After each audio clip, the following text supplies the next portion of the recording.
नमस्कार, आप देख रहे हैं क्रिकेट की। दोस्तों, आज हम आपको एक ऐसे दिग्गज की कहानी सुनाने जा रहे हैं जो आज से कई दशक पहले अपनी गेंदों से सबको डराता था। वो दिग्गज जिनके साथ ट्रेन में ट्रेवल करते करते बाला साहब ठाकरे भी क्रिकेट एक्सपर्ट हो गए थे, और वो दिग्गज थे रामाकांत देसाई साहब। सिर्फ 19 साल की उम्र में डेब्यू करने वाले रामाकांत देसाई नाम के इस इंडियन पेसर के आगे पाकिस्तानी लेजेंड हनीफ मोहम्मद का कॉन्फिडेंस भी डगमगा जाता था। हालांकि रामाकांत का करियर बहुत लंबा नहीं चला। सिर्फ 29 साल की उम्र में इन्होंने क्रिकेट को अलविदा कह दिया था, लेकिन इस छोटी उम्र में रिटायर होने से पहले वो अपना नाम बना चुके थे। क्रिकेट में बहुत कम ऐसे फास्ट बॉलर हुए जो कम कद होने के बावजूद तेज गेंद डालने में कामयाब रहे। भारतीय तेज गेंदबाज रामाकांत देसाई भी उन खिलाड़ियों में शामिल थे जिनका कद तो छोटा था, लेकिन तीखी बाउंसर डालने में महारत हासिल थी। 5 फीट 4 इंच होने के चलते उन्हें रामाकांत टीनी देसाई भी कहा जाता था। दोस्तों, रामाकांत देसाई जी का जन्म 20 जून 1939 को बॉम्बे में हुआ था। इनकी शुरुआत एकदम फिल्मी रही। साल 1957 की बात थी। रूपारेल कॉलेज के स्पोर्ट्स इंचार्ज जीके मेनन ने एक दिन बढ़िया रनअप के साथ एकदम तेज गति से गेंदबाजी कर रहे रामाकांत को नोटिस किया और तुरंत उनका एडमिशन अपने कॉलेज में करवा दिया। कॉलेज के सिलेक्शन ट्रायल का किस्सा शेयर करते हुए मेनन बताते हैं कि कॉलेज सिलेक्शन ट्रायल के दौरान उन्होंने बहुत शानदार तेज गेंद फेंकी, जिसके बाद मुंबई के हर एक मैदान में उनकी गेंदबाजी की बातें होने लगी। उनको शायद बाउंसर्स बहुत पसंद थी, लेकिन उनके कंधे बहुत मजबूत थे जो स्पीड निकालने में उनकी मदद करते थे। वाकई वह बहुत तेज थे। रामाकांत की गेंदबाजी देख सब मान बैठे थे कि ये जल्द ही इंडिया के लिए खेलेंगे, और फिर इसी सिलसिले में साल 1958 में रामाकांत का फर्स्ट क्लास डेब्यू हो गया। सीसीआई यानी क्रिकेट क्लब ऑफ इंडिया के प्रेसिडेंट 11 के साथ रामाकांत ने वेस्टइंडीज के खिलाफ फर्स्ट क्लास डेब्यू किया, और इस डेब्यू में ही रामाकांत ने गदर काट दिया। उन्होंने अपने पहले 5 में से 3 विकेट बोल्ड करके निकाले, और फिर दूसरी पारी में भी उनके नाम 3 विकेट रहे। इस डेब्यू के कुछ ही दिन बाद रामाकांत को इंडिया की जर्सी भी मिल गई। वेस्टइंडीज के इसी टूर के दौरान दिल्ली के फिरोज शाह कोटला मैदान पर खेले गए 5वें टेस्ट में रामाकांत का इंडिया डेब्यू हुआ, और इस डेब्यू में जहां बाकी बॉलर्स का हाल खराब था, पहले ही मैच में रामाकांत ने 49 ओवर की गेंदबाजी की थी और 169 रन देकर 4 विकेट लिए थे। इस वक्त वो महज 19 साल के थे। हालांकि यह मैच ड्रॉ रहा। खास बात यह रही कि जब वेस्टइंडीज ने इस मैच में 600 से ज्यादा का स्कोर किया तो देसाई ने ही कुछ हद तक प्रभावित किया। दोस्तों, अब आप सोच रहे होंगे कि रामाकांत का खौफ इस डेब्यू के बाद बढ़ा होगा, लेकिन ऐसा नहीं है। डेब्यू से पहले ही वह मुंबई क्रिकेट सर्किट में खौफ का दूसरा नाम बन चुके थे।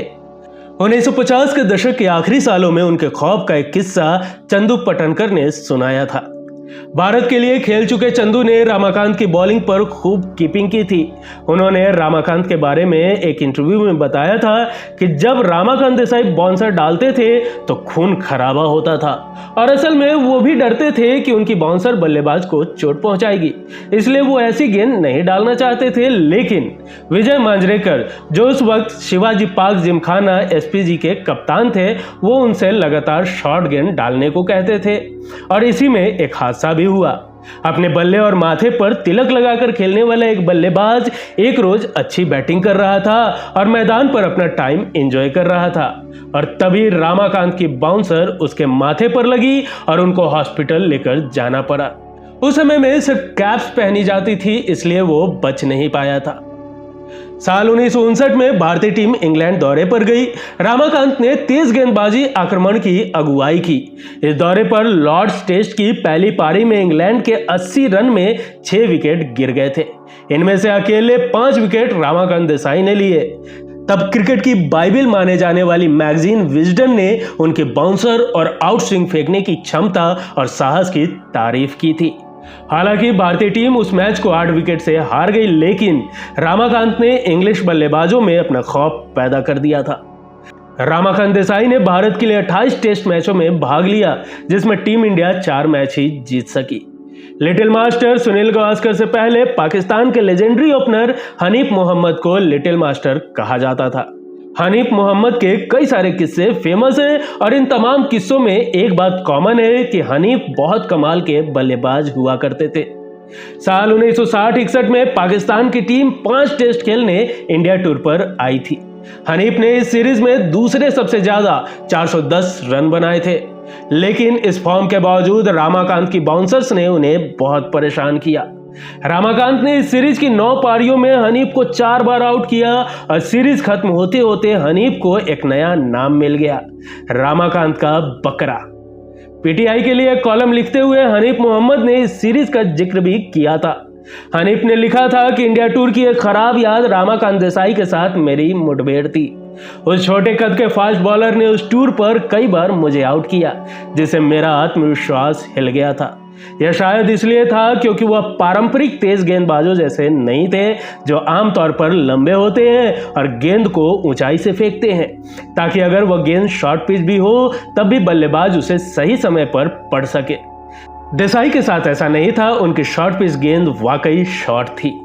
हनीफ 9 पारियों में 4 मौकों पर रामाकांत देसाई की तेज बाउंसर गेंदों पर आउट हुए। भारतीय फैंस तो मजाक में हनीफ को रामाकांत का बकरा कहकर बुलाने ही लगे थे। हालांकि इतनी बेहतरीन बॉलिंग के बाद भी रामाकांत लंबे वक्त तक क्रिकेट नहीं खेल पाए। उनका इंटरनेशनल करियर कुल 10 साल का ही रहा। इंग्लिश क्रिकेटर कॉलिन काउंड्रे ने उनके छोटे करियर पर दिलचस्प टिप्पणी की थी। उन्होंने कहा था कि सच कहूं तो हमें किसी भारतीय गेंदबाज से जबरदस्त सटीकता के साथ बाउंसर फेंकने की उम्मीद नहीं थी।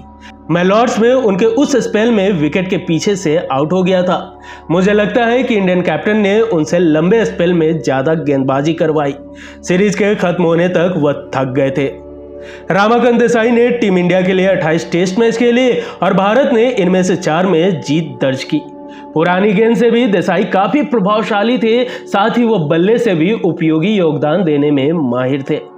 1960 में पाकिस्तान के खिलाफ ब्रेबोर्न टेस्ट मैच में उन्होंने 10वें नंबर पर बैटिंग करते हुए 85 रन बनाए और पीजी जोशी के साथ 9वें विकेट के लिए 149 रनों की साझेदारी की, जो एक भारतीय रिकॉर्ड है।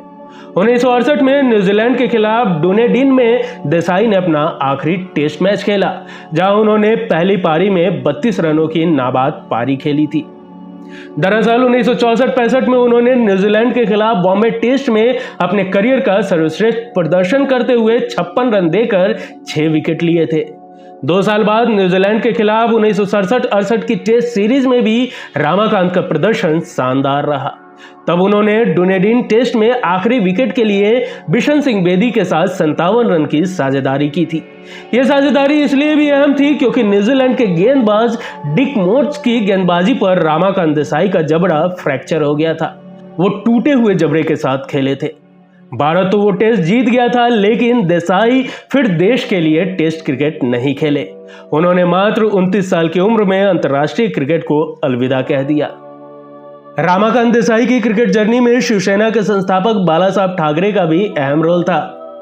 1960 और उसके आसपास बाला साहब ठाकरे, रामाकांत देसाई, बापू नाडकर्णी और माधव मंत्री के साथ ट्रेन से दादर से चर्च गेट जाया करते थे और इस दौरान होने वाली चर्चाओं ने बाला साहब के अंदर क्रिकेट प्रेम जगाने में अहम रोल अदा किया था।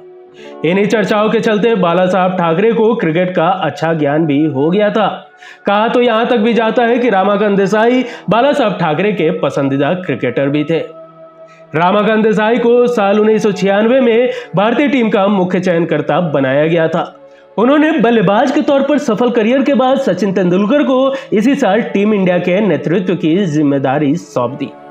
कप्तान के तौर पर सचिन का रिकॉर्ड बेहद खराब रहा, जिसे देखते हुए रामाकांत देसाई ने ही उन्हें जिम्मेदारी से मुक्त भी कर दिया था। रामाकांत देसाई को फैंस रणजी क्रिकेट में धमाकेदार डेब्यू के लिए भी जानते हैं। साल 1958-59 में उन्होंने महज 18 साल की उम्र में धमाकेदार डेब्यू किया था और एक सीजन में 50 विकेट अपने नाम किए। इस दौरान उनका औसत 11 का रहा था। रामाकांत देसाई ने 28 टेस्ट में 37.31 के एवरेज से 74 विकेट लिए। इस दौरान उन्होंने 2 बार 5 और 8 मौके पर 4 विकेट हासिल किए। उन्होंने 28 टेस्ट मैच में 44 इनिंग्स खेली। उन्होंने कुल 418 रन बनाए। उनका सर्वाधिक स्कोर 85 था। टेस्ट मैच में उन्होंने सिर्फ 1 अर्धशतक लगाया।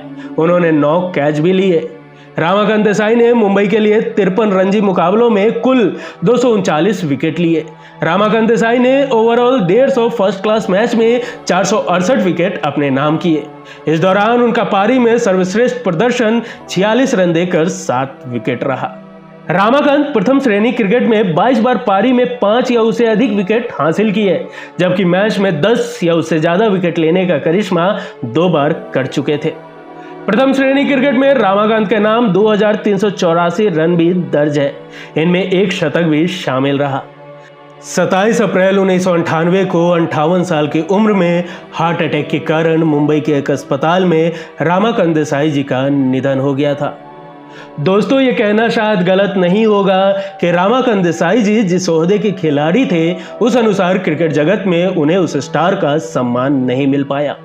लेकिन क्रिकेट की रमाकांत देसाई जी को उनके धाकड़ अंदाज के लिए नमन करता है। दोस्तों, आज का ये एपिसोड आपको कैसा लगा और साथ ही आगे आप किस खिलाड़ी के किस्सों के सफर सुनना चाहते हैं, हमें कमेंट कर जरूर बताएं। वीडियो पसंद आई हो तो एक लाइक जरूर करें और चैनल को सब्सक्राइब करना ना भूलें। मिलेंगे अगले एपिसोड में फिर किसी दिलचस्प किस्सों के साथ। तब तक के लिए नमस्कार।